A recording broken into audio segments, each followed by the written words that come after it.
किसान साथियों नमस्कार। मैं पुनीत सिसोदिया। किसान भाइयों, आज की इस वीडियो में हम बात करेंगे जिन किसान साथियों ने सरसों की बुवाई कर चुके हैं या गेहूं की बुवाई कर चुके हैं, तो पहले पानी पर उन्हें कौन कौन सा फर्टिलाइजर देना चाहिए, कौन कौन से फर्टिलाइजर का कॉम्बिनेशन वो दें जिससे उन्हें जो बेहतर प्रोडक्शन देखने को मिले। और उनके महत्व को, उस फर्टिलाइजर के उस फसल में हम महत्व को भी समझेंगे कि महत्व क्या है। गेहूं की फसल में देंगे तो और सरसों की फसल में ये फर्टिलाइजर कॉम्बिनेशन देंगे तो उसका क्या महत्व होगा, कैसे वो आपके प्रोडक्शन को बेहतर करेगा। तो वीडियो काफी इंफॉर्मेटिव होगा। वीडियो अच्छा लगे लाइक कीजिएगा, ज्यादा से ज्यादा फार्मर के साथ इसे शेयर भी कीजिएगा ताकि उन तक भी जानकारी पहुंच सके। तो चलिए जानते हैं। देखिए, सबसे पहले यदि हम बात करें यहाँ पर गेहूं की, जिन किसान भाइयों ने गेहूं की बुवाई की है, तो यदि हम गेहूं की बात करें तो गेहूं के लिए जब भी आप सिंचाई करते हैं, पहली आप सिंचाई करते हैं, तो उस समय जो आपको पहला कॉम्बिनेशन देना है फर्टिलाइजर का, तो देखिए उस समय हमारी वेजिटेटिव ग्रोथ होती है। हम 30 से 35 दिन बाद पहली सिंचाई करते हैं गेहूं के अंदर, तो उस समय वेजिटेटिव ग्रोथ की स्थिति होती है। तो उस समय क्या होता है कि हमें नाइट्रोजन तो हम देते हैं, यानी कि यूरिया का किसान हर किसान साथी यूरिया का उपयोग करते हैं गेहूं के अंदर।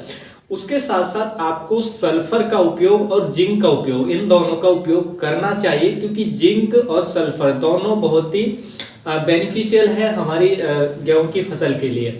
जिंक ज्यादा इंपॉर्टेंट है गेहूं की फसल के लिए और बहुत ही अच्छा प्रोडक्शन आपको देखने को मिलेगा। देखिए, जिंक और सल्फर देने के क्या क्या फायदे होते हैं। यदि आप इन कॉम्बिनेशन को देते हैं गेहूं की फसल के अंदर तो क्या बेनिफिट्स होगा। पहले हम जिंक की बात करें तो जब जिंक आप डालते हैं, कितना डालना है, कैसे डालना है, वो हम आगे बात करेंगे। तो देखिए, जिंक जो आपको देना है, देते हैं जब हम जिंक, तो उससे क्या होता है कि हमारी जो फसलों की ग्रोथ है वो बेहतर होती है। और जिंक की यदि कमी हो जाए तो क्योंकि जब जिंक की कमी हो जाती है तो एक तो पौधा हमारा बौना रह जाता है, यानी कि उसकी बढ़वार नहीं हो पाती है। दूसरा, जो उसकी न्यू लीफ होती है हमारे प्लांट की, वो पीली पड़ने लग जाती हैं, पीलापन उनमें आपको देखने को मिलेगा। तो इसलिए अगर फसल की अच्छी हाइट चाहिए, अच्छी बढ़वार चाहिए, अच्छा फुटाव चाहिए, तो वहां पर जिंक होना बहुत ही जरूरी है। तो इसलिए जिंक जरूर ऐड करें। उसके साथ साथ सल्फर भी आप ऐड करें। सल्फर के भी बहुत ही बेनिफिशियल है। देखिए, जिंक और सल्फर दोनों तत्वों की ही जो सॉइल है, ज्यादातर सॉइल है, आप सब जानते हैं कि जो ज्यादातर भारतीय सॉइल है उनमें जिंक और सल्फर दोनों तत्वों की जो कमी है, डिफिशियंसी है, वो पाई जाती है, जिसकी वजह से हमें प्रोडक्शन नहीं मिल पाता है। तो हमारे जो किसान साथी इस तरफ ध्यान नहीं देते हैं, वो केवल यूरिया पे फोकस रखते हैं, डीएपी पे फोकस रखते हैं, लेकिन जो माइक्रोन्यूट्रिएंट्स हैं जिंक और सल्फर, उनको कहीं ना कहीं वो इग्नोर करते हैं। और उसके पीछे का कारण होता है कि उन्हें प्रोडक्शन में काफी लॉस देखने को मिलता है, पौधे की ग्रोथ वो नहीं आ पाती है जो आनी चाहिए। तो इसलिए सल्फर और जिंक दोनों को जरूर ऐड करना चाहिए आपको। यूरिया के साथ मिक्स करके पहले पानी पर जरूर अप्लाई करें। सल्फर हमारा फंजीसाइड का भी काम करता है हमारे पौधे के अंदर फोटोसिंथेसिस को बढ़ाता है, यानी कि जो प्रकाश संश्लेषण की प्रक्रिया वो तेज होती है, जिससे पौधा हमारा मोर ग्रीनिश हरा भरा देखने को मिलता है।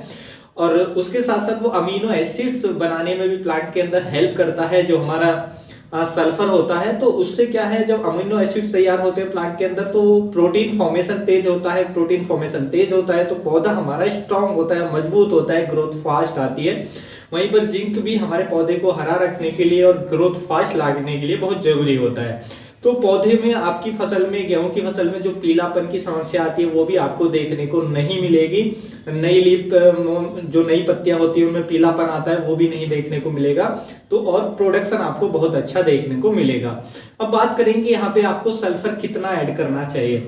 देखिए, वैसे कोशिश करें कि सल्फर को हम बुवाई के समय भी डाल सकते हैं। जो बेंटेनाइट सल्फर आता है हमारा दानेदार, तो उसको जब भी हम गेहूं की बुवाई करते हैं तो डीएपी के साथ उसको हम यूज कर सकते हैं, बुवाई के समय डाल सकते हैं।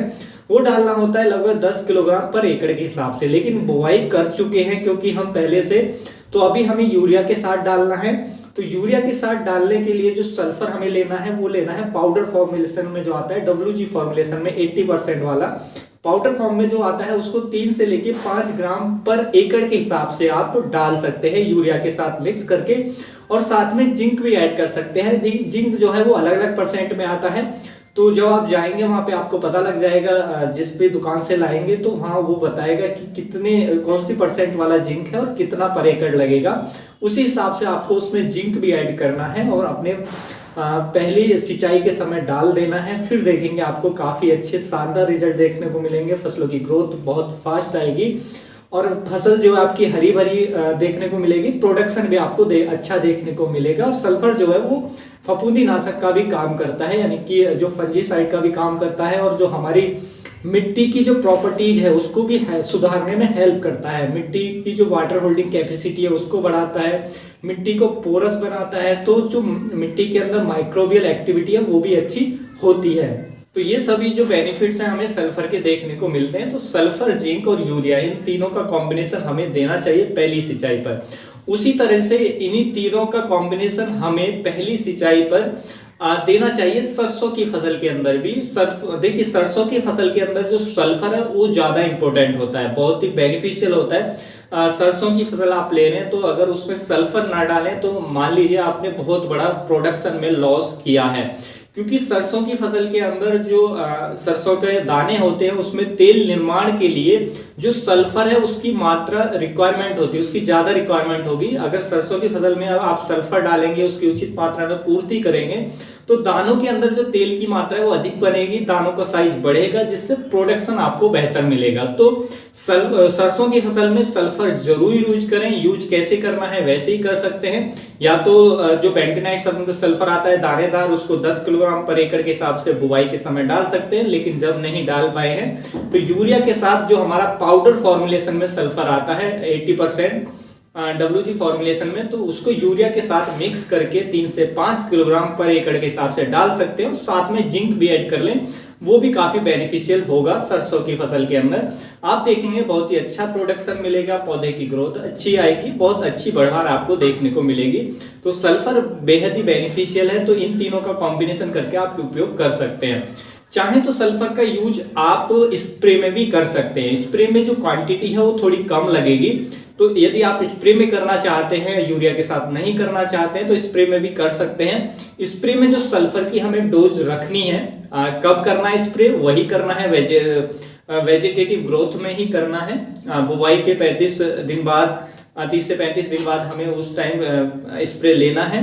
डोज जो उसकी रखनी है, जो हमारा पाउडर फॉर्मुलेशन में आता है उसी का हमें स्प्रे करना है। WG फॉर्मुलेशन में जो आता है उसका स्प्रे करना है, जो वाटर सोल्यूबल होता है उसका ही स्प्रे लेना है। उसकी जो डोज रखनी है 700 यानी कि 700 ग्राम से लेके 800 ग्राम पर एकड़ के हिसाब से आप स्प्रे कर सकते हैं। जितना 1 एकड़ के लिए पानी की रिक्वायरमेंट है उसमें 700 से 800 ग्राम जो सल्फर है 80% जो आता है वाटर सोल्यूबल, उसको मिक्स करें और अपनी फसलों पर स्प्रे भी कर सकते हैं। और उसके 2 स्प्रे भी आप ले सकते हैं 15 से 20 दिन बाद जो स्प्रे है, या 25 दिन बाद स्प्रे है, एक और रिपीट कर सकते हैं। तो उससे भी आपकी फसलों में जबरदस्त रिजल्ट देखने को मिलेंगे जो सरसों की फसल है। तो इस तरीके से आप बेहतर प्रोडक्शन ले सकते हैं। इन जो मैंने फर्टिलाइजर बताया उनका कॉम्बिनेशन करके अपनी फसलों में डालें और रिजल्ट आप अपने आप देख सकते हैं। उम्मीद है किसान भाइयों जो आज की जानकारी है आपको अच्छी लगी होगी। जानकारी अच्छी लगी तो वीडियो को लाइक कीजिएगा, ज्यादा से ज्यादा फार्मर के साथ इसे शेयर कीजिएगा ताकि उन तक भी ये जो जानकारी है वो पहुंच सके। मिलूंगा मैं आपको एक और नई वीडियो में नई जानकारी के साथ, तब तक के लिए आप अपना ख्याल रखिएगा। धन्यवाद।